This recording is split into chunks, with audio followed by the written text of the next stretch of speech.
Hey y'all, this week at the TikTok Homeschool Conference, we're going to be answering all of your high school questions. So what I want to talk about today, do you happen to have a homeschool athlete? Perhaps someone who has dreams of playing collegiate sport of some kind. My son played collegiate baseball. Do you have one of those athletes? And the main reason, or maybe the only reason, they want to go back into the traditional school setting is because they think they're not going to be able to play collegiate sports. They're not going to be able to do NCAA Division I. They're not going to be eligible in order to play in the college level if they homeschool the high school years. Well, I'm here to tell you, of course they can, okay? So what I want to talk about and share with you guys is the NCAA game that you guys and your athlete needs to play. It's super easy. It's just a little time consuming. And you have to understand some of the different rules and where to go and where to look in order to make sure that you're checking off all of the appropriate boxes to make sure that, yes, your son or daughter will be eligible to play at any Division I, II, or III school. Okay? Now, keep in mind, as long as your athlete has the skill and the talent, that's going to get him or her through the door. Your role as the homeschool parent is to make sure the door stays open, that when they apply, they have all of their eligibility status up to date and the way it needs to be done in order for them to not get redshirted when they get that scholarship, which of course they can, when they get to the actual colleges that they want to play at, okay? So first of all, a couple of things about NCAA. When your student is a freshman, you definitely want to go to the NCAA Eligibility Center website. When they're a freshman, sign them up, get their NCAA ID number. Okay. So make sure you do that first. It's super easy. Then what you want to do is NCAA has two different paths for homeschoolers, okay? The first one is what they consider a true homeschooler.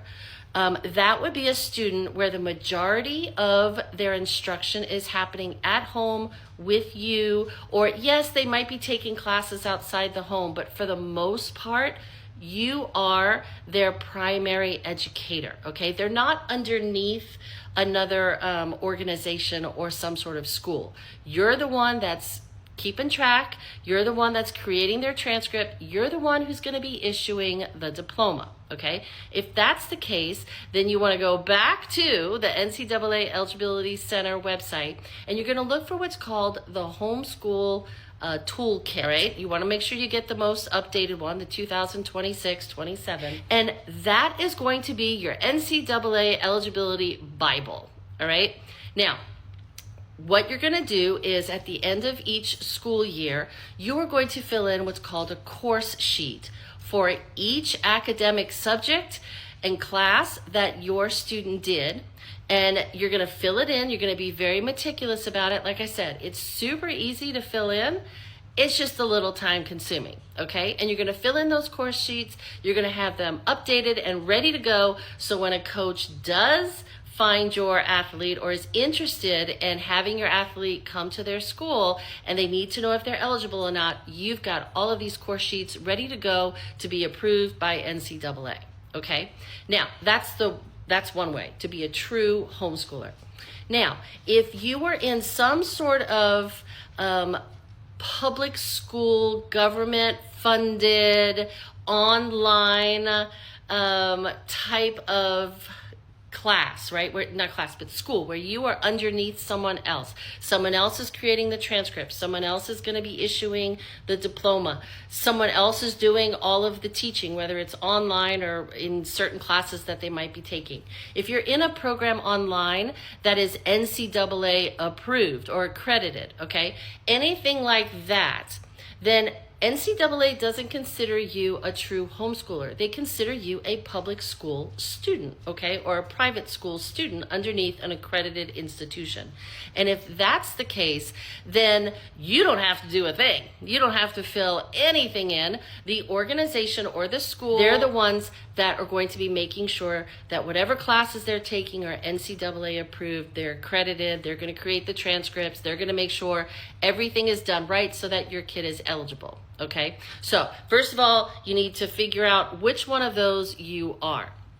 Now, let's talk about what is needed in order to be have eligibility status with NCAA. All right, let's just aim high. Division I, your athlete wants to play, can play because they have the talent for a Division I school. I'm just gonna talk about that because Division II and III will be less requirements. Okay, so if your student meets these requirements, they are good to go for Division I and everything else underneath. Okay, so first of all, your student needs to have 16 core credits. They need to have 4 Englishes, so that's 1 a year. They need to have 3 math, so that's going to be algebra, geometry, algebra 2. They need to have 2 sciences, 1 biological, 1 physical. They need to have 2 social sciences.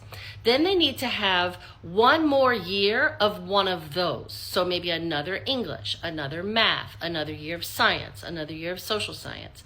And then they need 4 more credits in either any of those again, so maybe another English, another math, another science, or another 4 more in either foreign language or in comparative religions or in philosophy. Okay, so they need to have 16 of those core credits in order to be eligible. Now, they also have to have a GPA of a 2.3. Okay, that's hardly anything, right? All right, but coaches look at the GPA first, because if your student doesn't have a decent GPA, at least a 2.3, they're not going to want to talk with your student, they're not going to want to recruit your student, and they're definitely not going to want to give your student or your athlete a scholarship, mainly because they want to make sure that once they give them that scholarship, once they put them on the team, they're going to be able to play, and that their grades are not going to keep them on the bench. All right, so then the schools are thinking they're wasting their time and money on an athlete who can't keep their grades up. So the main thing is to make sure that your student keeps their grades up and has that GPA of at least a 2.3. All right, now NCAA no longer requires an SAT or ACT. However, the college or the university that your athlete is going to may require it. So that's what you want to look into. If they're going to be playing, let's say for LSU, right? And they require that your student takes an ACT or SAT and gets a certain score on it, well, then they have to do it because that's what's needed for the college admissions for that particular school, okay? However, NCAA no longer has that requirement. So that's another thing that you're going to want to go and look into, okay? If you have any other questions, make sure you go listen to my podcast, Coffee with Carrie Homeschool Podcast. I did a whole episode. It's much longer with much more detail about playing the NCAA game. All right? And if you have specific questions or you're not quite sure about, am I a true homeschooler, or if my student's doing independent study program through the school district, am I not a true homeschooler, you're not quite sure what to do, I'd like to have a coffee date with you. So you could go to my website, coffeewithcarrie.org. You could book a coffee day, a day and time that works for you. And then we could have a one-on-one coaching session where I can help you figure out what course of plan you need to do to make sure that your homeschool athlete gets into the school that he would like to go to. Also, if you happen to live in Southern California and you have a premier athlete, and I'm talking about, the kid that he wakes up or she wakes up, they're training, they are working with their coach, they're constantly at practice, they're on travel teams, they're just constantly doing what they do, and they do that more than their actual academic work, right? You know what I'm talking about. And they have these aspirations of going and playing collegiate sport of some kind. If you live in Southern California, I have the perfect homeschool program for you. It is called the Accelerator Program. It's at Fit Sport Kinetics Gym in Pasadena, California. In the morning, the athletes come, they train for an hour, then they go upstairs into the learning center and they do some of their schoolwork. Then they go back down for another hour of training, and then they go back up for another hour of tutoring and helping with their schoolwork. And then their coaches meet them at the gym later on to work on whatever they're working on with their coaches, okay? So if you have a premier athlete and you're interested in something like that, you can enroll them in 1, 2, 3, or 4 days a week. Go to Fit Sports Kinetic in Pasadena, California. I'll have the link for you up there. All right, you guys enjoy. Homeschooling your athletes is so much fun.